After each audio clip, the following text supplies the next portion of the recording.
Kakatapos ko lang pala manood guys sa latest vlog na in-upload ni Ma'am Ruth sa kanyang YouTube channel na Ruthville TV. Si Ma'am Ruth pala guys at Dada Bill sila yung foster parents ni Neri.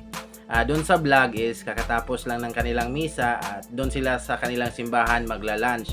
At yung pastor nila ang naging cook at si Neri yung isa sa mga naging assistant cook, no? So sobrang wala talagang problema yung mga taong nakapaligid kay Neri kasi si Neri sobrang galing makisama sa kapwa guys kung napansin nyo, no? At natalsikan pa nga ng spaghetti sauce yung damit ni Neri, no? Yung willingness ni Neri na na matuto. So ipagpatuloy niya lang yan kasi yun yung mga mabisang paraan para matutunan mo rin yung mga natutunan nila. So may apply mo yung sarili, no? So soon kung makabakasyon siya sa kanyang pamilya, siya naman yung magluluto, yung ilulutuin niya yung mga natutunan niya, no, para makakain ng iyang pamilya, no? Kasi for sure meron nang natikman si Neri ng mga pagkain na hindi pa natikman ng kanyang pamilya na kaya lang niyang lutuin pag uwi niya, di ba, sa Mindanao. So excited yon, no? So at malapit na din pala ang exam ni Neri. So good luck sa iyo, Ner, at alam namin kaya mo yan kasi kita naman natin yung dedikasyon niya sa kanyang pag-aaral. At yung kagandahan talaga kay Neri na nandyan siya kay kina Ma'am Ruth kasi malapit sa Panginoon.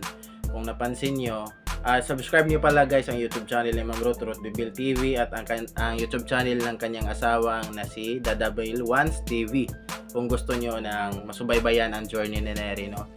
So ang kagandahan talaga kay Neri kasi every Sunday, kung napansin ko, every Sunday nandun sila sa simbahan, no? Nagsisimba. So ayan, mas talaga yung buhay kapag mga malapit tayo kay Lord, no? So sobrang swerte ni Neri sa kanyang pamilya guys, sa kanyang foster parents, sa kumupkup sa kanya. Si Neri kasi guys is isa siyang batang hindi na kailangan utusan at sobrang galing pa makisama, kaya yung mga taong nasa paligid niya is walang problema kung paano niya i-communicate. Kaya maasahan talaga natin na maraming matutunan si Neri guys kasi yung willingness niya ba, no? So katulad niyan, yung nag-assistant cook sa kanina, ang niluluto ng kanilang pastor is spaghetti. So pagka-uwi niya sa kanyang pamilya soon, pag nakabakasyon siya, is pwede niyang lutuan ng spaghetti yung pamilya niya. So ayun lang guys, no?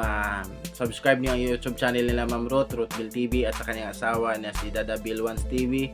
At paki-subscribe lang din sa akin guys, hit notification bell. At disclaimer lang guys na hindi pa ako isang member ng PB Team. Ako isang katulad nyo lang din na fan at tagapagsubaybay na mga journey ng PB Scholars, no, sa mga tinutulungan nila Sir Paul. So ayan lang guys, no, maraming salamat, bye bye.